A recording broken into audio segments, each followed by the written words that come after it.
Thank you for joining us today on two topics that you probably address daily, but can lead to claims if not addressed properly. 5 considerations when filling out the residential purchase agreement and properly handling dual agency. I'm Laura Prouse with Crest Insurance Services. Today, we welcome attorney Mark Carlson from the Carlson Law Group.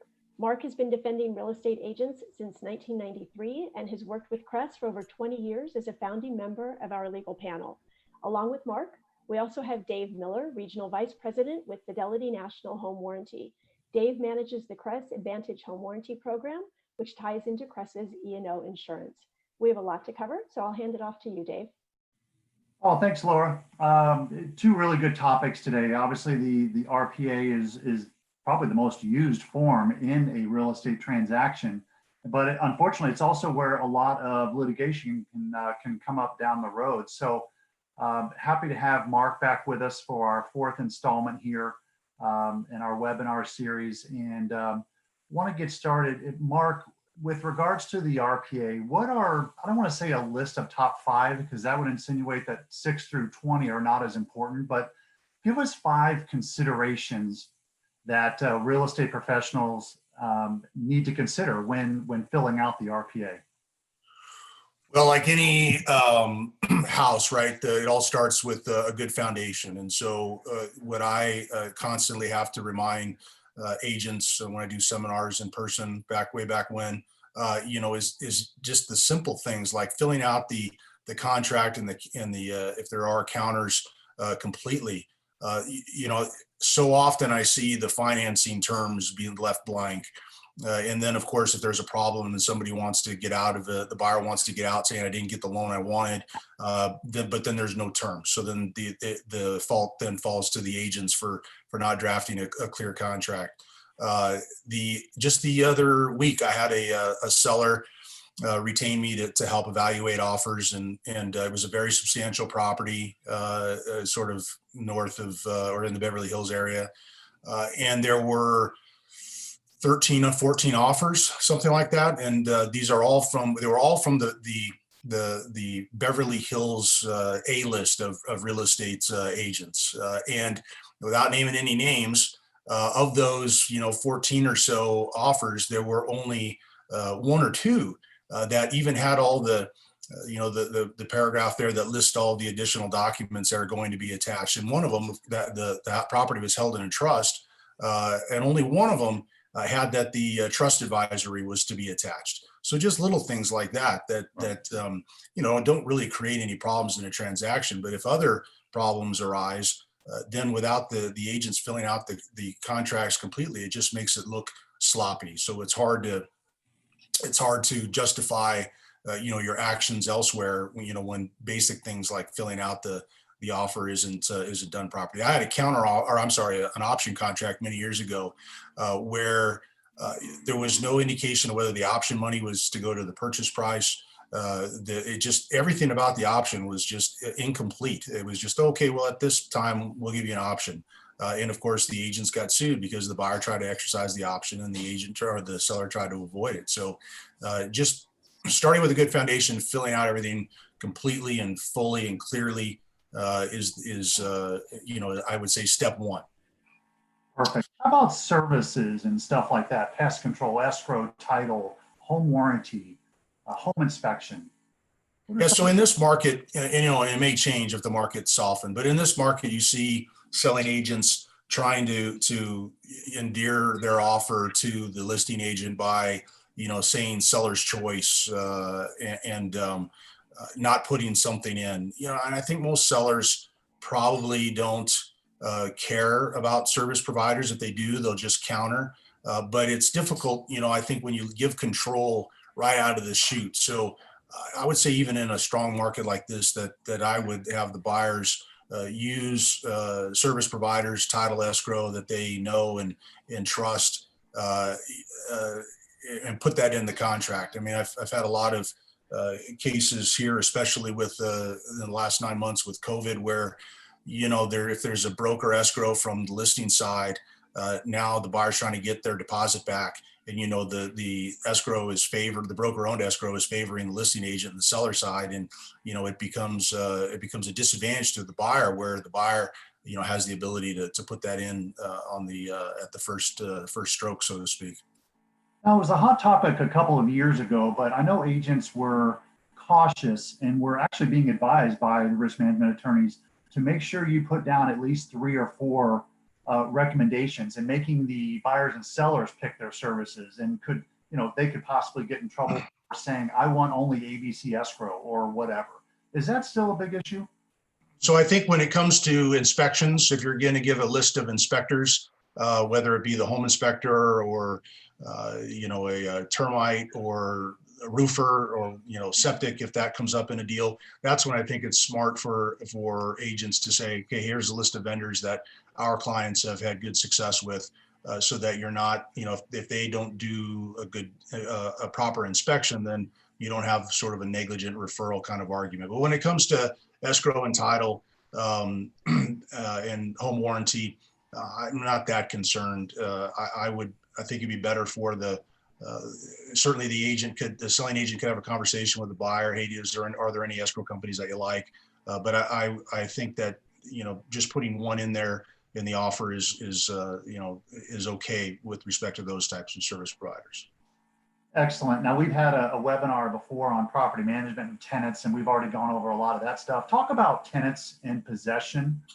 Well, right now, in 2020 with COVID, tenants in possession is a huge deal because of all the eviction moratoriums. And I would say that on offers that are going on now, even though the state moratorium is currently scheduled here, mid-December 2020, it's supposed to end in about 45 days at the end of January, but that may change. And as an agent, you don't know if it's going to change. So I would be very careful about and urge all agents, and have been throughout this year, to have the buyers and sellers go talk to attorneys if there are tenants in possession, and get direction from the principals as to whether the buyer is going to take the property with the tenants in possession, or whether the seller is going to try to evict or entice the tenants to leave so that the property can be delivered vacant. And it would be a mistake for an agent just to assume that it's not going to be a problem to getting the tenants out during an escrow period, even if they provide for a longer escrow, because nobody knows right now when tenants are ultimately going to be able to be evicted. Perfect. Now, at this time of taping, the inventory is still very low. I think the unsold inventory index is 2.1 months, which is ridiculous. So obviously, and you just talked on a little bit, counter offers. How does that tie into the RPA? What's important when you have counter offers? Well, firstly, if it's a multiple counter in this market, where it's so hot, it seems that it's pretty common. And unfortunately, we see very or more frequently than we would like, an error where the multiple counter box isn't checked. And then you get 2 acceptances, and now you've sold the property twice because you failed to put in a multiple counter. There's always this urge to get the highest price and to use some sharp negotiating practice, like counter with your highest and best. And I think that's dangerous also, because in California, the 3 essential terms are the identity of the property, the identity of the principals, and the purchase price. The courts can imply every other reasonable term, but those are the 3 things that have to be in a contract for it to be enforceable. And the California RPA, the CAR RPA, has what's called a integration clause, which means that all of the terms of the contract are contained within the 4 corners of the document, that you can't look outside the contract to figure anything else out. So when you say highest and best, you don't know where to find that number.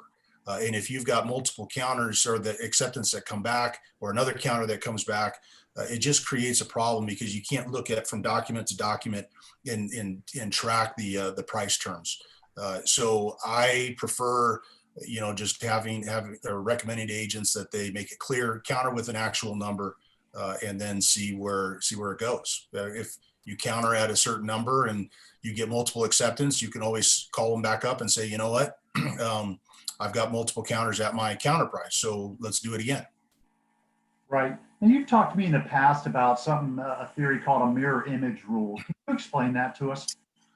So California has a mirror image rule when it comes to contract formation. And what that means is that the acceptance has to be a mirror image of the offer. So if I have an offer that comes in and I like everything about the offer, except for the buyer wants 45 days and I, the seller, would like to have 30 days. So if I scratch out, just interlineate, 30 and cross out the 45, that actually it constitutes a counter that requires separate acceptance. And so we see that, quite often where there's just minor little terms and they say, oh, well, just change it in initial. It actually requires separate acceptance. And then, of course, if there's a problem down the road, then maybe that little handwritten change, becomes an issue as to whether a contract is enforceable or not. Perfect. Anything else you can think of on the RPA there? I think we covered 5 really good things. Anything? Yeah, so I think that's really the meat and potatoes, so to speak, of formation. Of course, we can save this for another topic, but performance is another issue where you have to be available. You have to calendar everything as an agent so that you don't miss deadlines. And I think that's sort of the roof to the foundation or to the house that we've got on this good contract formation. But we can that probably is best served for another installment as to being available and diligent when it comes to contract performance. Perfect. Well, let's jump into dual agency. Obviously, with the market the way it is right now, it's hard enough for a real estate professional to even get a listing or a buyers to the table. And when they have the opportunity to be the both listing agent and the buyer's agent, it can be lucrative with commissions, but can also be very dangerous. And correct me if I'm wrong, I had learned over the years that dual agency is only allowed in about 6 different states. Most other states, you have to have a real estate attorney handle the other side. Is that still true? I don't have a list of the number of states where there's dual agency. It is true that in some other jurisdictions that dual agency isn't allowed. But I think in that kind of circumstance, I think you're referring to attorney closings, where in a lot of states that attorneys actually handle the closing. They don't use escrow companies like we do here in California. Perfect. I believe that's exactly what I was referring to. So run us through some of the considerations, I guess, if you will, for folks that are going to be double ending a deal. So the dual agency is allowable, of course, we all know that, so long as there are 2 things, that there's disclosure and there's confirmation. And so the confirmation is done on the RPA. That's at the end of the contract where you write in the broker's name, not the agent's name. They've got to be careful on that. And then the disclosure is via the agency disclosure form. And so when we see errors in this, we see that people just forget about the disclosure form, or they lose it, or they forget to get the signature on the disclosure form. And then, as I alluded to a second ago, on the confirmation within the RPA, the agent writes down their name, not their individual name, not the company name. And so the problem is that there's one pesky case that suggests that if there's an undisclosed dual agency, that either principal can avoid the contract even after it's closed. And so you can imagine the kind of havoc that would wreak if you had a buyer or seller after a deal was closed saying, hey, there was an undisclosed dual agency because you forgot to send me the disclosure form and I want to unwind this deal. That would be a very expensive case to defend and, of course, to resolve. And it's not like a close enough in horseshoes and hand grenades. If you don't do it right, then then it's an undisclosed dual agency. So the law is pretty clear on that point. Perfect. What about if a dispute arises and I'm the listing agent and I represent the buyers? I have to be able to relay that concern to the other party, but then I'm also representing the other party. I mean, it just sounds like a mess. What do I do if something arises? Yeah, so like death and taxes, the only other thing that's certain in life is that real estate licensees like to be helpful. And they're typically overly helpful, and that gets them into problems. So when a dispute arises and the agent is dual, then there's tremendous pressure for the agent to try to make the dispute go away. And so, with good intentions, I think you see agents trying to, persuade one side or the other that their position is not right. Or if one side clearly is not, just the seller says, I don't want to sell, and wants to breach the contract, you see the agent really putting pressure on the listing agent. And so when you're a fiduciary to both, you can't take positions that are contrary to the interests of either side. So you have to essentially be a messenger when there's a dispute between the buyer and the seller. Buyer wants this. Seller, what would you like to do? Well, I want to do this. Now, if the seller wants to do something that doesn't seem to be in their best interest, it certainly is appropriate and proper for an agent to say, well, if you do that, then here are the consequences to your actions. So let me know what you'd like to do. But really, that's the limit to what an agent can do to try to resolve a dispute. And what I always recommend is if there's an issue that just is getting to be really hairy, then the agents should talk to a manager within the office and see if maybe another agent within the office is available to step in on one side or the other. Try to make it clear that there's no betrayal of confidences, via the one agent. Because if agent A is only conversing with seller and agent B is only conversing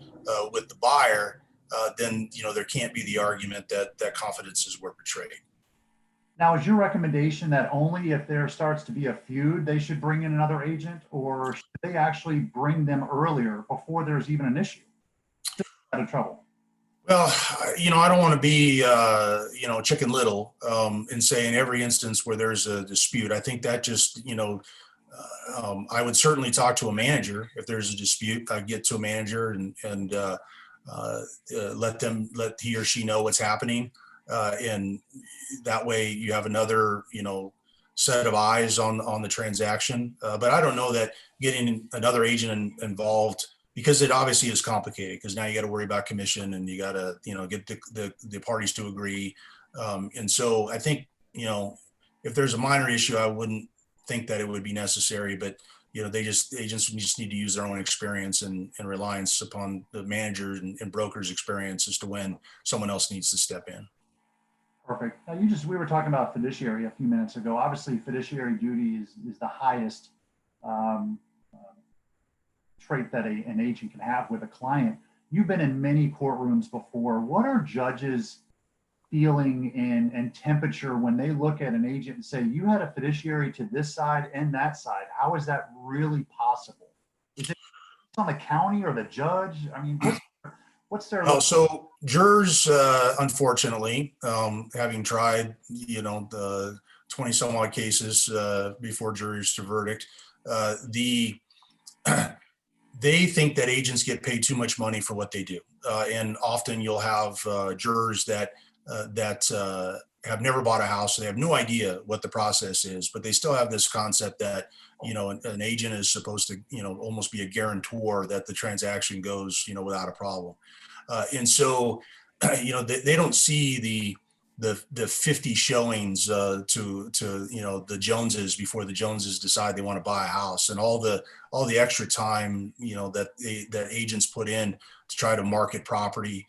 All they see is, hey, well, you wrote an offer and you got a great big check, and so all you were trying to do by being a dual agent is jam the escrow closed so that you could get paid on both sides. So that's where the extra risk is, because it's an unlevel playing field in front of a jury for real estate agents. Excellent. Anything that you'd like to circle back on with regards to dual agency or add before we close out that topic?